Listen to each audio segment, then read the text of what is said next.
Hi, welcome to my read aloud for Inside Out by Terry Truman. This is going to be our final installment. We will read from chapter 21 till the end of the book. Um, Last time we read, Dirtbag and Rat had shown up to really wreak a lot of havoc for Zach. And we were waiting inside for Dr. Curtis to call and let the boys know that there was a good faith agreement written by the cops for Joey and Alan. Now, we've talked a little bit about theme in my previous two videos, and today I want to talk more specifically about theme. The strategy that we're going to work on is that we want to question the text and develop possible theme statements based on those questions, based on the answers. So you're basically asking, what are the big lessons that are learned? Are there overarching messages that the text is trying to convey to you? Are there hidden messages, perhaps? Or is the character or is the reader learning lessons? Should they be learning lessons? Things like that. If we consider the messages that the characters might be learning, then it is very possible that we will come across the theme.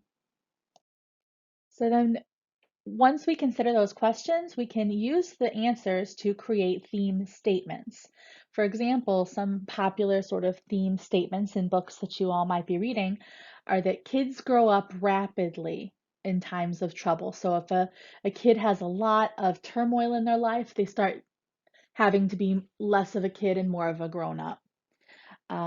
Loneliness can make you strong. Peer pressure can make people cruel. These are themes that happen across multiple texts.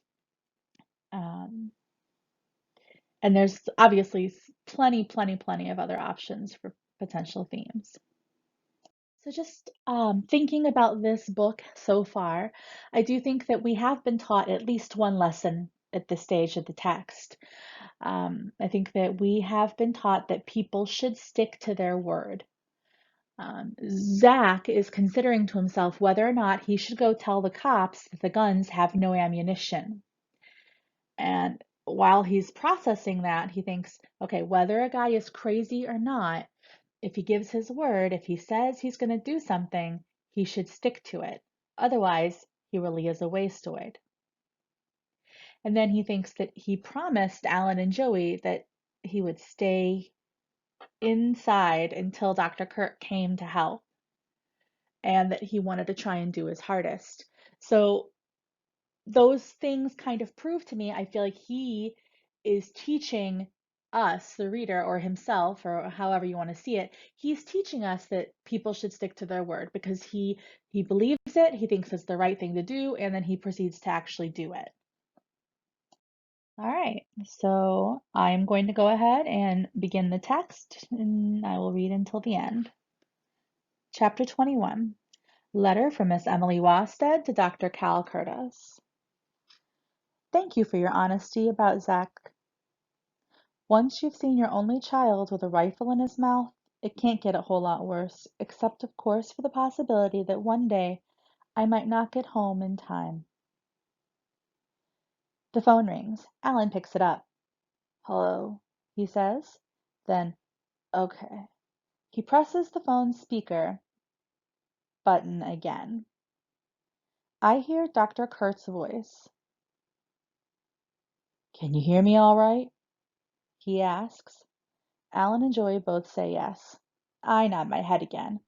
I'm not supposed to talk because the cops are listening. Alan says, Zach's all right. We can all hear you. Dr. Kurt explains that he has read the cops' agreement and that it looks all right. Alan asks Dr. Kurt, You sure? Dr. Kurt answers, Well, I'm not a lawyer, Alan, but even if they wanted to lie, we have everything in writing. They can't go back on it.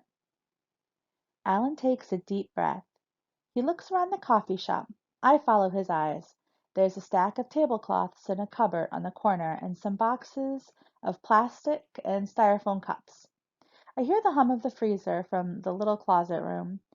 Below where Alan is standing, there's a puddle of blood from his towel bandage, and there's the other blood splattered in different sized drops across the floor. Finally, Alan turns to Joey and says, "This is it, Joey. It's over." Joey shrugs. "Okay." Alan turns and says to the speakerphone, "Okay, Dr. Curtis, tell the police we're coming out. We give up. Also, tell them, please, that our guns aren't loaded." Alan pauses a second, then looks down at his hand. "We're coming out now. We give up, but I'm gonna need a doctor." Chapter 22. Clinical note by Dr. Cal Curtis. In the years that I have worked with Zach, he has progressed to the point where he usually copes pretty well with his illness. He still struggles to understand reality, and in ways this can make him seem retarded. Zach has an above average IQ, but the limitations of his illness make it difficult for him to understand when he is in danger. My lip has stopped bleeding, but it's kind of puffy. It feels weird. I'm walking in front as the three of us move across the coffee shop to the front door. The windows of the big coffee shop are all sparkly with the big spotlights the police are shining in on us. When I reach the front door of the coffee shop, I pull it toward me and the little bell goes ting-a-ling. We walk out. Alan and Joey are crouching down right behind me. I guess they're still not sure the police won't shoot them. We move slowly. It's dark out, but all the police cars are lined up next to each other, their lights flashing. The cops squat down behind the cars with shotguns and handguns pointed at us. Some people are standing way back, behind the yellow tape. I wonder if my mom is back there. I guess she's worried for me, 'cause that's what moms do. "Just step forward slowly, boys, and nobody will get hurt." The big microphone booms out. "Okay," I yell back, and I notice several of the cops jerk at the sound of my voice. I'm used to having guns pointed at me by now, so I don't care. But I wonder if the cops' guns have bullets in them. I yell, "Do you guys have any bullets?" There's a pause for a second, and then the microphone guy yells, "Don't worry about that. Everything is fine." I yell, "Good," back to them. But the truth is, I can't stop thinking about everything that's happened in these last hours. Frosty and Stormy, I mean Alan and Joey, Laurel and Hardy, the old ladies, and that little girl's mom touching my arm and how pretty she was. Wing wong, happy dong, wing wong, happy dong. Up yours, I say to the voice. "Now, son, just calm down. Stay calm, you're doing fine." Alan behind me whispers, "Just be quiet, Zach, all right?" I say, "Sure." "Lay your weapons down and slide them away from you, then lie face down on the ground." I don't have a weapon. My clothes will get all dirty if I lie down. I didn't try to rob the coffee shop. I yell to the microphone voice, "Why do I have to lie on the ground?" I hear Alan's voice behind me again. "Just do it, Zach." I look back at Alan. He and Joey are already lying down. They push their guns away from them. Little sparks fly off the black gun as it slides along the pavement. In another second, Alan and Joey lie all flat out like a pancake on the cement. I can't help but laugh. The cops don't laugh, though. They still have their guns pointed right at us. At me, actually. I think again about everything that's happened. Alan's face with the slivers in it and his big hand bleeding onto the floor, and Joey getting mad and hitting me, and Dirtbag and Rat showing up, and the little girl peeing our dress, and suddenly I remember. I spin around quickly to go back into the coffee shop. I have to slow down a little to make sure I don't step on Joey or accidentally kick Alan's hurt hand. "Hold your fire!" the microphone voice yells. "Stop! Hold your fire!" I keep moving, pushing the coffee shop door open and race back inside. When I come back out just a minute later, the police are putting Joey in handcuffs and holding Alan by his arms. A policeman rushes up to grab me too, but he stops when he sees the 3 maple bars I'm holding. One for Alan, one for Joey, and one for me. "What's wrong with you, boy? You almost got yourself killed," he says. He sounds mad. A moment later, my mom pushes him out of the way. He spins toward Mom, but Dr. Kurt steps between them. "Hold on," Dr. Kurt says. The policeman says, "I have to take him. We need to interrogate him." Dr. Kurt says, "No, you don't. Not unless you want every TV station in town showing you jerking around a sick kid." Dr. Kurt nods at some men with TV cameras racing toward us. "Really?" Dr. Kurt says calmly to the policeman. "Take it easy, officer. It's okay. Relax. This kid needs his medication. You can have him in just a minute." I look at the police and he takes a deep breath. I've seen Dr. Kurt talk the same way to patients in the hospital about 1 million times. The cop shrugs his shoulders and turns away. Mom gives me a big hug. I'm not too crazy about hugs, but if it makes her feel better, I guess it's all right. I try not to get any maple bar on her. Dr. Kurt steps over to the police and Alan and Joey. They're all talking, although Joey's not saying much. More people from around the parking lot rush forward now, and the guys with the TV cameras start to shove them in my face. Everybody stares at me. Mom puts her arms around me and says to the TV people, "My son is a minor, and you have no permission to release this or his image on the air. I can't wait to see you try it." In about 2 seconds, all the TV cameras turn away from us and start to follow Alan and Joey. Suddenly, a skinny lady steps through the rest of the people and walks right up to Alan and Joey. Joey looks and bursts into tears. He says, I'm sorry, Mom." The lady puts her arm around him and he hides his face against her shoulder. Alan is fighting back his tears, his lower lip shaking. "I'm sorry too, Mama," he says. "It's all my fault." Their mom reaches out with her other arm, and Alan steps toward her. All the police stand back and let Alan and Joey's mom hug her sons. She has tears in her eyes. Of course, I don't know how she feels, but she doesn't look mad. She whispers something to Alan and Joey, and after a couple seconds, Alan actually smiles a little bit, and Joey takes a couple of real deep breaths, then stops crying. Joey lifts his head. The 3 of them, surrounded by the cops, start to walk toward the police cars and an ambulance. Dr. Kurt back over to me, Dr. Kurt walks back over to me and asks, "How you doing, Zach?" I answer, "I don't know. It's the truth." Dr. Kurt says to me, "You did very well today." I did? Yes. You helped all those other hostages earlier, and you helped Alan and Joey. Everyone appreciates what you did. Without even thinking that I'm going to say it, suddenly the words just fly out of my mouth. "Can I have all 3 of these maple bars then?" The reason I ask is that it doesn't look like Alan and Joey can have theirs. They're already leaving. My mom smiles and hugs me again. "Yes, Zach," she says.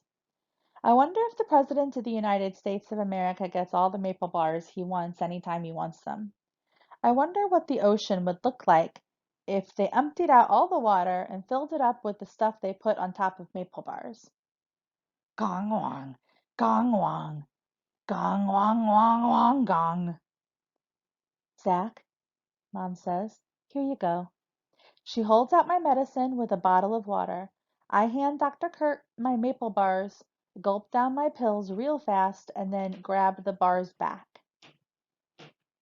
I glance at my watch. It's late. I want to go home. I look over at Alan and Joey and their mom one last time, and Alan looks back at me too. They all stop walking, and now all three of them are looking at me. I wave goodbye. Joey turns away, but Alan nods his head. Their mom smiles at me and says, "Thank you." I say, "You're welcome. Thanks for coming." Then I almost add, "Have a nice day."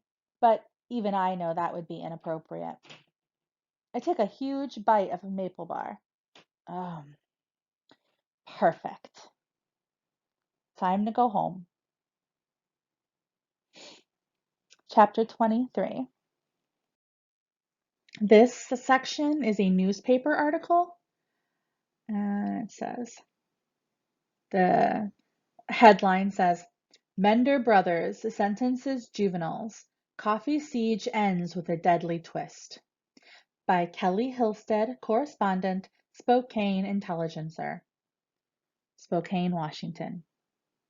After months of mental evaluations and a firestorm of public controversy, Alan and Joseph Mender, 17 and 14, were sentenced today to 9 months in juvenile detention and 2 years probation after their attempted holdup of Sunshine Espresso on North Francis last October. Defense attorneys insisted the brothers were driven to desperation by the burden of their mother's cancer diagnosis and costly treatments. Opponents lambasted the light sentence, insisting it sent a misleading message to other teens. In a tragic twist, Zachary Wasted, a teen hostage and apparent hero of the coffee shop saga, committed suicide at his mother's home just a week ago. According to Dr. Calvin Curtis, who testified on the Mender brothers' behalf, 16-year-old Wasted had struggled for years with schizophrenia. This disease is a chemical brain disorder that frequently leaves victims haunted by phantom voices and unable to define or deal with reality as we know it. It was a good day for the Mender boys, Curtis said in his telephone interview, but the death of Zach certainly casts a dark shadow over it. For Zach to have survived all the dangers of the holdup, only to die by his own hand, a victim of the dangers inside himself, is tragic. Unfortunately, deaths like Zach's are all too common in patients suffering from schizophrenia. Curtis concluded, Zachary Wasted was a good kid who had a terrible illness. He was much beloved. He'll be missed. All right, that's the end. Uh, I feel like when I first read that, I was so incredibly upset to see that Zach had ended up committing suicide in the end. Um, but I really liked that. I really liked that novel, and I hope that you guys did as well. Just to think about the themes like we had been talking about before, I think that another theme that we can bring up and we can discuss is going to be no matter how helpless your life feels, there may be someone nearby feeling worse. And the reason I say that is because Alan and Joey are facing the possibility of adult charges, and also their mom is dying, and they're getting very upset, and they're waiting to hear back from Dr. Curtis, or they're about to go. And Alan had said that he would rather have his problems over Zach's problems. Now, that did happen in an earlier chapter, but when I'm thinking about what lessons we're supposed to learn, I do think that this is one that is pretty important to the text. Um, and in general, the idea that you should try to cut people a little bit of slack because you don't really know what they're going through. I think that that is one of the big central messages that we're meant to learn here. I also think that it's pretty clear that schizophrenia can be incredibly dangerous when it is not properly treated. Okay. I think the evidence we have there, the things that they did to try and teach us that is when he stopped taking his medicine, Dirtbag and Rat were horrible, and they only showed up at that time. So they weren't there while he was waiting in the shop for Maple Bars when the boys came in to hold up the store. And they weren't normally there, but they do come when he isn't taking his medication as he should. Um, Zach's mom had actually, if we remember back in an earlier letter, she had said that she had found pills hidden in Zach's room. So he might not have been taking his meds faithfully. And maybe after this event, he continued not to take his medicine all the time. Maybe he took like some pills, but not others. And then we obviously have the final piece of evidence that Zach did end up killing himself in the end. That is incredibly sad. It's a hard lesson to learn, and it is something that I think that this book shows really well, the dangers of that particular mental illness. As far as my predictions go, before we read today, my prediction was just that we would see the boys being able to leave the coffee shop finally. And my prediction did come true, but it wasn't very surprising. I think it was pretty predictable that that was going to happen. I did not predict at all, though, that Zach would kill himself only a few months after this robbery. Um, that's it, though. That is all I have for you. Those themes that we talked about are only a few of the possible themes that you could derive from this book. If you thought something different, it doesn't mean you're wrong as long as you're able to provide evidence. Those are the three I chose to include in our video today. I really hope that you have enjoyed this novel. It is one that I really enjoy and I wanted to bring to you guys. So uh, I guess that's it then. This is the last video. Thanks so much for watching. Bye bye.